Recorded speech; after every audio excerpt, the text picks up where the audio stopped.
చెప్పిన జూట మాటలు అవాస్తవాలకు తేలిపోయింది. ఇప్పటి నుంచి ఎవడన్నా కాంగ్రెస్ ఓడు 1,00,000 కోట్ల అవినీతి అని మాట్లాడితే ఎడమకాలి చెప్పు తీసుకొని కొట్టాలి. అవినీతి ఎక్కడిదిరా నా కొడక అని హైకోర్టు తీర్పిచ్చినాక ఇంకా ఏంది నీ డ్రామా అని నిలదీయాల్సిన బాధ్యత మన మీద ఉన్నది. వాస్తవం కాదా? మీ డోర్నకల్లో, మీ పాలకుర్తిలో, ఇంకా కిందికి మీ మహబాద్లో, మీ జిల్లాలలో నీళ్ళు వచ్చిన మాట, కాళేశ్వరం నీళ్ళు వచ్చిన మాట వాస్తవం కాదా అని నేను అడుగుతున్నా. ఆ రోజు మేడిగడ్డను కూడా ఈ సన్నాసులు ఏమో చేసిండ్రు, బాంబులు పెట్టి పేల్చిండ్రు. ఇవాళ చెక్ డ్యాములు వెలుస్తున్నారు. మన హుజూరాబాద్లో మొన్ననే ఒక చెక్ డ్యామ్ పేల్చిండ్రు. ఎవడన్నా బుద్ధున్నోడు పొలాలకు రైతులకు నీళ్ళు ఇచ్చే చెక్ డ్యామ్లను పేల్చేస్తారా? ఒక గంత నీచమైన పని. బాంబులు పెట్టుడు, చెడగొట్టుడు, పేల్చుడు, ఇవి తప్ప కాళ్ళల్లో కట్టెపెట్టుడు తప్ప వీళ్ళకు మాత్రం తెలివి లేదు. ఇంకొక మాట, ఇలా వడ్లు కొనే తెలివి లేదు, మక్కలు కొనే తెలివి లేదు.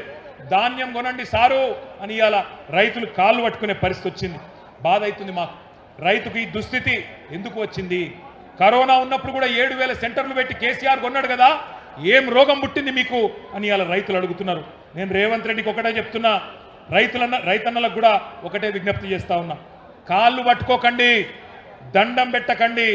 కాళ్ళు పట్టుడు బంద్ చేసి కాలర్ పట్టుడు నేర్వండి. కాంగ్రెస్ వల్ల కాలర్ పట్టుకోండి. దండం పెట్టుడు కాదు, కాంగ్రెస్కు పిండం పెట్టండి. అట్లయితేనే మళ్ళీ రైతులకు మంచి రోజులు వస్తాయి. తాలు తీస్తుండట తాలు. రేవంత్ రెడ్డి, తాలు నువ్వు తీస్తే నీ తోలు రైతులు తీస్తారు, యాది పెట్టుకో నా కొడక అని చెప్తా ఉన్నా. మక్కలు కొంటలేడు. మక్కలు కొనకపోతే 1000 ముక్కలు అవుతుంది నీ కాంగ్రెస్ ప్రభుత్వం, యాది పెట్టుకో అని చెప్తున్నా. ఇక మన రేవంత్ రెడ్డి సంగతి నాకంటే బాగా మీకే ఎరక. ఆయనకు ఎమ్మెల్యేలను కొనుడు తెలుసు, 50 లక్షలు సంచుల మోసుడు తెలుసు, 50 లక్షలు పట్టుకపోయి ఎమ్మెల్యేల కొనుగోలు తెలుసు. కానీ ధాన్యం కొనుగోలు చేసే తెలివి లేదు. బస్తాలు మోసే, పైసల బస్తాలు మోసే సన్నాసికి ఎరువుల బస్తాలు ఇచ్చే తెలివి కూడా లేదు. ఎన్నికలకు ముందు బోనస్ అన్నారు. ఇక మీకు తెలుసు బోనస్ వచ్చిందా? బోనస్ వచ్చిందా ఎవరికన్నా? ప్రతి మాట డిక్లరేషన్లో చెప్పింది బోగస్సు, బక్వాస్. గ్యారంటీలు bogus, manifesto bogus, declaration bogus, bonus కూడా బోగస్ అయింది. ప్రతి పంటకు 500 బోనస్ ఇస్తామన్నారు. పత్తికి, మక్కలకు, జొన్నలకు, కింటాలకు 500 అదనంగా ఇస్తామని చెప్పి ఇవాళ ఉన్న పంటను కూడా కొనే పరిస్థితి లేదు.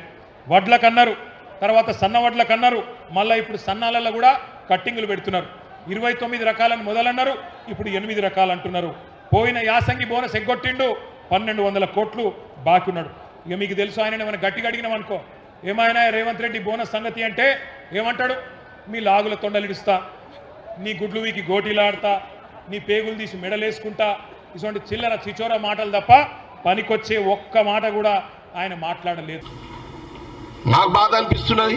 నువ్వు మా ముఖ్యమంత్రిని, మా కాంగ్రెస్ పార్టీ ముఖ్యమంత్రి రేవంత్ రెడ్డి నువ్వు హలోగాడంటే మేమెందుకు కూకోవాలైనా నిన్ను? నాకు బాధ అనిపిస్తున్నది.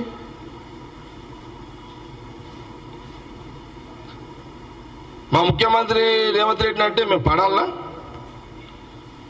మేమెందుకు పడతాం? అందుకే కాంగ్రెస్ పార్టీ గాంధీ భవన్ నుంచి క్లియర్ ఏం చెప్తున్నట్టే, నంబర్ 1 నువ్వు ఒక బేకూబ్ కానివని అంటున్నాం. మేము బేకూబ్ గాలకు ఒక బేకూబ్ గాని, తెలంగాణలో బేకూబ్ గాడు అంటారు. ఈ బేకూబ్ అనేటువంటి అది మన ఊర్లలో అంటాం. మరి వీడు బేకూబ్ గాడారా, ఏం మాట్లాడుతారో తెలియదు. ఇంకే మన పెద్ద మనుషులు అంటారు ఊర్లలో పోండి. ఊర్లలో ఏమంటారంటే ఏది పడితే అది మాట్లాడతారు. ఇప్పుడు పెద్ద మనిషి ఊర్లో పంచాయతీ కాడ కూర్చుంటే ఆడు కూడా వస్తాడు, వచ్చి అట్లా కాదు ఇట్లా అంటాడు, ఇట్లా కాదు అట్లా. అరే బెగ్గువని ఆపే, ఏం మాట్లాడుతున్నావురా?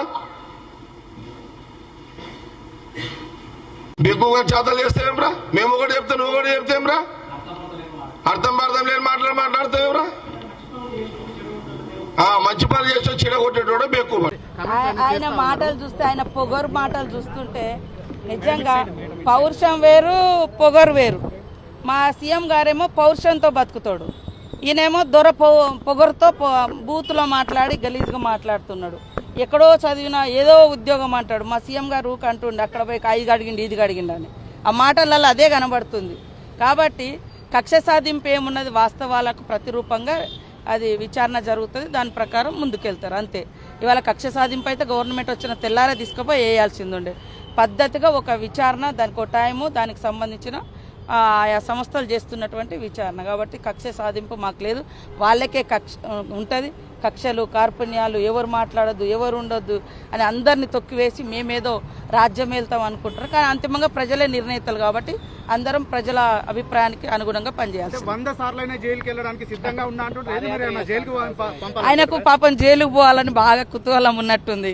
వాళ్ళ చెల్లె కూడా జైలుకు పోయొచ్చి యోగా చేసిన అది చేసిన, ఈయన కూడా అంటాను కదా యోగా చేసుకుంటా అని. మరి అన్నప్పుడు ఇంకా కక్ష సాధింపేందుకైతే నీకు ఇష్టం ఉన్నట్టుంది బహుశా, అందుకనే మమ్మల్ని లేనిపోని మాటలని రెచ్చగొడతా ఉన్నావు. మా సీఎం గారు ఏం రెచ్చిపోకుండా నిమ్మలంగా ఇది ఏ రకంగా అది మూమెంట్ అవుతుందో, ఏ రకంగా ల్యాండింగ్ అవుతుంది, ఏ రకంగా టేకప్ అవుతుందని అంటే లీగల్గా ఉండే అటువంటి అనేక రకాల అంశాలను దృష్టిలో పెట్టుకొని సీఎం గారు ముందుకెళ్తా ఉన్నారు, ప్రభుత్వం ముందుకెళ్తుంది. మాకేం కక్ష సాధింపలేదు, వాళ్ళ దురహంకారాలు కాబట్టి మనకు తెలుసుగా పల్లెలలో మనం ఒక దూరనో ఏదైనా ఎదిరిస్తే వాళ్ళు మనసులో పెట్టుకొని ఎట్లా అహంకారంతో ప్రవర్తిస్తారు, అదే ఆయన పొగరుబోతు మాటలు, అదే కథ ఉన్నది. ఎందుకు జైలుకి వెళ్ళడానికి అయినందుకు కుతూహలంగా ఉండాలనుకుంటారు మీరు? ఆయన ఏదో ఆశిస్తున్నాడు, అలా పోయేది అని, అదేదో వాళ్ళ చెల్లె అనుకుంటున్నది. వాళ్ళిద్దరి మధ్య కొట్లాట అవుతుంది పాపము. అక్కడ పోయి ఏమేం ప్రణాళికలు రచించుకోవాలనుకుంటున్నాడు టైం పెట్టుకొని. వాళ్ళ చెల్లె జైల్లో ఉండి ఏమేమో ప్రణాళికలు చేసుకొని వచ్చినట్టుంది. రాగానే బీసీల గురించి, లేకుంటే మహిళల గురించి, దళితుల గురించి ఏదో పాపం ఏదో ప్రేమను ఒలుకోబోస్తున్నారు. అధికారంలో ఉన్నప్పుడు చేసే అవకాశం ఉన్నా చేయలేదు. ఇప్పుడు వచ్చి వాళ్ళ ఆ లిక్కర్ కేసును పక్కదారి పట్టించుకోవడం కోసం ఎజెండా ఎత్తుకున్నారు. వారి కార్యకర్తల్ని ఇంకా ప్రజల్ని మభ్యపెట్టే తీరు చూస్తుంటే ఆశ్చర్యం అనిపిస్తుంది.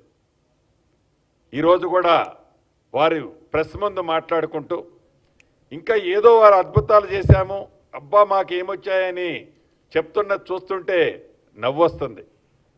ఏది ఏమైనా ఈ ప్రభుత్వానికి ఇందాక బట్టిగా చెప్పినట్టు మరింత బాధ్యత పెరిగింది.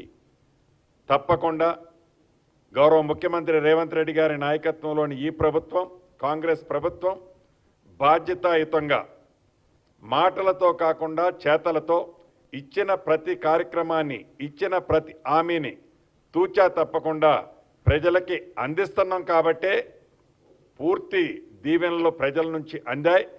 దాన్ని గుర్తుపెట్టుకొని మరింత బాధ్యతతో ఈ ప్రభుత్వం ముందుకు నడుచుదని కూడా మీ ద్వారా రాష్ట్ర ప్రజలకి, ముఖ్యంగా ఇప్పుడు ఎన్నికల అర్బన్లో వచ్చాయి కాబట్టి అర్బన్లో ఉన్న ప్రజానికానికి మనస్ఫూర్తిగా కృతజ్ఞతలు చెప్తూ సెలవు తీసుకుంటున్నాను. ప్రజాపాలన పోవాలి, పాపాల బైరోడు రావాలి అనేటువంటి నేను ఈ వేదిక మీద నుంచి నిలదీయదలుచుకున్నా.